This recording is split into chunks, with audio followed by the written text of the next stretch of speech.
घेतलं त्यापूर्वी महाराष्ट्रात गहू हा बेताचा असायचा. मॅक्सिमम ज्वारी, बाजरी, नाचणी ही आपल्याकडे महाराष्ट्रात जास्त पिकायची. जो गहू पिकायचा तो खपली गहू होता, काळा गहू होता. त्याचं उत्पन्न पण कमी होतं. त्यामुळे सणावाराला पुरणाची पोळी, पाहुणे आले तरच पोळी, किंवा उपास सोडायला चपाती खायची. शंकराला चालत नाही भाकरी. मला इतकं आश्चर्य वाटतं ह्या असल्या काही शब्दांचे. कुणी बघितलंय काय आहे? आणि जेव्हा मी गोकर्ण महाबळेश्वरला गेले माझ्या सासूबाईंना घेऊन, आणि तो आत्मलिंगाला अभिषेक घालायला मला सांगितलं, आणि एवढं मोठं ताट त्यांनी दिलं. त्या ताटात इतके धान्य कुठले कुठले होते. आवर्जून माझी नजर ज्वारीकडे गेली. म्हटलं माय गॉड आई, अहो ज्वारी शंकराला चालत नाही. पटकन सासूबाई म्हणल्या, इथल्या शंकराला चालतं, कर्नाटकच्या शंकराला चालते, महाराष्ट्रातल्या शंकराला चालत नाही. It's a part of joking. पण त्यावेळी आपल्याला गव्हाचं उत्पन्न कमी असल्यामुळे फक्त कधीतरी आपण काळा गहू खात होतो. खपली गहू जर आठवत असेल तर बघा, त्याला कूस असायची, त्याला लव असायची, त्याच्यावर फायबर जास्त असायची. आणि असा गहू आपण घेत होतो. त्याच्यात ग्लुटेनिन नावाचा एक घटक नव्हता, की जो मानवी आतड्यांकडे आता डायजेस्ट होत नाही. तुम्ही जे आता सिहोर, लोकवन आणि कुठले कुठले गहू खाता, हे सगळ्यामध्ये ग्लुटेनिन नावाचा एक घटक आहे की जो आपल्या आतड्यांकडून डायजेस्ट होत नाहीये. आणि मग असं अनडायजेस्टेड ग्लुटेनिन हे तुम्हाला इन्फ्लमेटरी ऍक्शन करतं, इन्फ्लमेटरी सूज आणण्याचं काम करतं. ही सूज कुठं कुठं येते? तुमच्या वाहिन्यांना आतमधून येते. आणि कुठल्याही ब्लॉकेजेसची सुरुवात ही इन्फ्लमेशनने होत असते. मग बघा आजकालचे तुम्ही आजकालच्या हे पण म्हणतात, मी व्यायामाची थोडी भुकती आहे, मला मॅनी आहे म्हणलं तरी चालेल. गजानन महाराजांची मी भक्त आहे.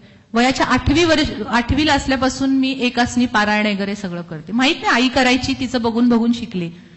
पण जेव्हा जेव्हा मी दरवर्षी वारी करते, जशी जमेल त्या पद्धतीने करते, पण वर्षाला मी कंपल्सरी जाते शेगावला. मी जाताना नेहमी शूज माझ्या सोबत ठेवते. मला कुठेही उतरू देत, गजानन वाटिकेच्या इथे उतरू देत, नाही तर रेल्वे स्टेशनवर उतरू देत, जशी मला कुठली अवेलेबिलिटी होईल तशी तिथून मी माझे शूज घालते आणि जॉगिंग करत जाते. कधी कधी माझा नवरा म्हणतो, तुझे जर पेशंट असतील आणि बघितले तर, अरे इट्स अ आयडॉल फॉर हिम. त्यांच्यासाठी आयडॉल आहे की त्यांचे डॉक्टर स्वतः एवढे एक्सरसाइज करतायत, काय त्याच्यात लाजण्यासारखं आहे?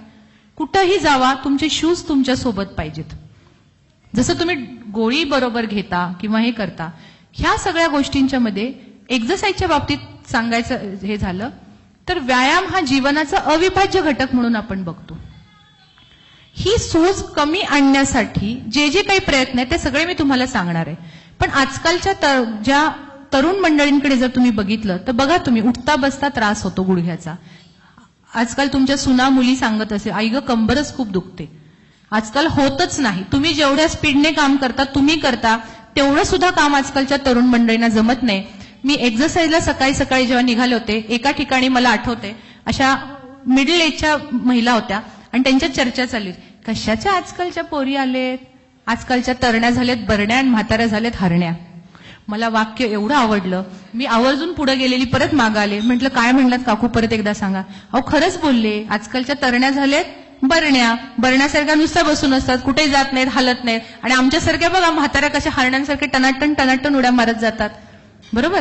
सो हे जे काही आजकालच्या मुलींना होत नाही, दुखतंय, खुपतंय, हे होतंय, ते कुठंतरी ग्लुटेनिनचा एक्सेस इंटेक असल्यामुळे आहे. त्यामुळे गव्हाचं अन्न जेवढं कमी करता येईल तेवढं करा. ज्वारी, बाजरी, नाचणी तिन्ही समप्रमाणात एकत्र घ्यायची, त्याचं मिक्सिंग करा आणि त्याची भाकरी ही जास्तीत जास्त खायची. डायबेटिकचे लोक असो किंवा कुणी असो, जसं भाकरी बरोबर भाजी तोंडीला लावता तसं उलट करा, भाजी बरोबर भाकरी तोंडीला लावा. कळलं? म्हणजे मॅक्सिमम भाज्या खा, मिनिमम कार्बोहायड्रेट्स घ्या. जेवढे कार्बोहायड्रेट इंटेक जास्त, जेवढे पिष्टमय पदार्थ तुम्ही जास्त खाल, तेवढा तुमच्यामधला डायबिटीज किंवा इन्फ्लमेटरी ऍक्शन्स ही तुमच्यामध्ये जास्त होणार आहे. त्यामुळे सगळ्या पेशंटना, सगळ्यांना मी सांगते, व्हॉट्सअप आणि फेसबुकसाठी इंटरनेटचा वापर करण्यापेक्षा अशा काही रिसर्चेससाठी वापर करा. काय आहे, का बरं मॅडम गहू नको म्हणतात, जावा एकदा रिसर्च करा, सांगा मुलांना, काढ रे मला सगळं माहिती काढून दे जरा. सगळी माहिती अवेलेबल असते, मराठीत असते, हिंदीत असते, सगळ्या लँग्वेजमध्ये असते. दुसरा गोष्ट आहे ती म्हणजे तांदूळ. पॉलिश केलेला तांदूळ वापरायचा नाही. कसं ओळखायचा पॉलिश केला नाही पॉलिश केला? पाण्यात टाकला, आरपार दिसला, पॉलिश राईस. इंडिया गेट, शक्ती भोग आणि कुठला कुठला कोहिनूर बासमती, ये बासमती, दावत बासमती, सगळे असेच असतात. सगळ्यात बेस्ट कुठला माहितीये? राशनचा तांदूळ. पाण्यात टाकला की पांढरा पांढरं पाणी होतं. त्यामुळे जेवढा फायबर इंटेक, जेवढा राईस कमी करता येईल तेवढा करा. व्हेरी लिटिल क्वांटिटी आणि पॉलिश राईस घेऊ नका. तिसरा घटक आहे दूध किंवा दुग्धजन्य पदार्थ. जेवढे टाळता येईल तेवढे टाळा. त्याच्यामध्ये मला फार हे नाहीये, दुधामध्ये केसिन नावाचा एक घटक आढळतो आणि सगळ्यात महत्वाचं सॅच्युरेटेड फॅट असतं दुधामध्ये. आणि आपण जे दूध पितोय त्या गायी म्हशींना दूध वाढीचे इंजेक्शन दिलेले असतात, त्याचा परिणाम आपल्या डायजेशनवर होत असतो. त्याहीपेक्षा पुढचा घटक आहे तो म्हणजे साखर. डायबिटीज असो अगर नसो, साखरेपासून लांब राहा. त्याहीपेक्षा पुढचा घटक आहे तो म्हणजे मीठ. एक्सेस मीठ घेऊ नका. चवीपुरतं असेल ते हे करा. काही ना वरून खारट खायची सवय असते किंवा भजीवर वड्यावर एक्सेस मीठ टाकायचं आणि मग ते छान लागतं. खारवलेल्या मिरच्या, पापड, लोणची, एक्सेस खायची सवय. जेवढं टाळता येईल तेवढं टाळा. भाज्यांच्या बाबतीत सांगते, टॉप टू बॉटम पहिल्यांदा सांगते. जी मी पहिली सांगेल ती बेस्ट आणि जी सगळ्यात शेवटी सांगेल ती वाईट. बघा, पहिली पडवळ, दुधी भोपळा, दोडका, कारली, नवलकोल, कोबी, फ्लॉवर, भेंडी, गवारी, वांगी, बटाटा, वाटाणा, पावटा, हरभरा. काय मॅडम, भोगी झाल्यानंतरच बरं सांगितलं तुम्ही. वांगी, बटाटा, वाटाणा, पावटा, हरभरा. जेवढं कमी खाता येईल तेवढं खा. कार्बोहायड्रेट डाएट जास्त आहे, वातूळ आहेत पदार्थ आणि त्याने कॉन्स्टिपेशन जास्त होत असतं. ज्यांना पोट साफ होत नाही त्यांचं कोलेस्ट्रॉल शरीराच्या बाहेर पडणं हे थोडंसं मुश्किल जातं. त्याहीपेक्षा पुढची गोष्ट आहे पालेभाज्या सगळ्या खा, आवर्जून खा, काही प्रॉब्लेम नाही. फक्त पालेभाजी झाकून शिजवा. त्याहीपेक्षा पुढची गोष्ट, फक्त 5 फळं डायबिटीजच्या लोकांनी खायची नाहीयेत. आंबा, चिकू, केळी, द्राक्षे, सीताफळ, रामफळ, हनुमानफळ, सगळं आजकाल रामायण बाजारात मिळतं. ते खायचं नाही. कलिंगड, टरबुजाची फोड एखाद्या वेळी ठीक आहे, पण बाकीची सगळी फळं ही चालतात. फळांचे ज्युसेस करून घेऊ नका. फळ अख्खं घ्या. फळ अख्खं घेण्यामागं त्याच्यातल्या ज्या रेषा असतात किंवा तंतू असतात ते तुमचं फळांमधली साखर डायजेस्ट करण्याला मदत करत असतं. जास्तीत जास्त क जीवनसत्वाची फळं मॅक्सिमम खा. क जीवनसत्वाची फळं सांगाल? संत्री, मोसंबी, पेरू, आवळा, डाळिंब, स्ट्रॉबेरी, किवी फ्रूट. डॉक्टर, मला परवडत नाही. जी फळं सांगताय ती खूप महाग आहेत, मला शक्य नाही.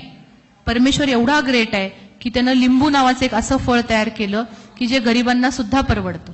खूप ग्रेट आहे तो. त्याने काही इकविल्या वेळी म्हणतं, आपण म्हणतो काय नशीब आमचंच हे बघा, किती छान छान फळं खातात, आम्हाला मिळतच नाही.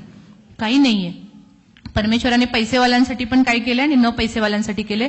रोज एक लिंब आहारात ठेवा. त्याहीपेक्षा पुढची गोष्ट, ड्रायफ्रुट्सच्या बाबतीत 4 प्रकारचे ड्रायफ्रुट्स तुम्ही खायचेत. नंबर 1 बदाम, अक्रोड, काळे मनुके, सुकं अंजीर. 8 ते 10 काळे मनुके, 1 सुकं अंजीर, 5 ते 6 बदाम आणि 1 अक्रोड.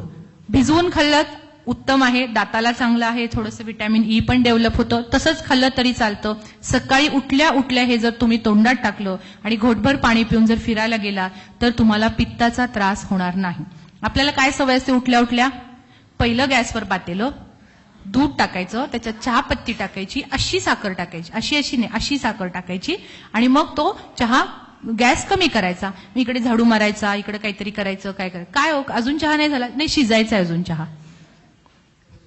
चहा शिजवणं हा कन्सेप्ट कुठंच नसतो. आणि हा जो चहा आहे आपण पुणेकर त्यांना अमृततुल्य चहा म्हणतो. मला फार जेव्हा हे समजलं की हा सगळ्यात घातक चहा आहे, इतकं वाईट वाटलं की अख्खं एमडीची 3 वर्ष अमृततुल्य पिऊन पिऊनच घालवली.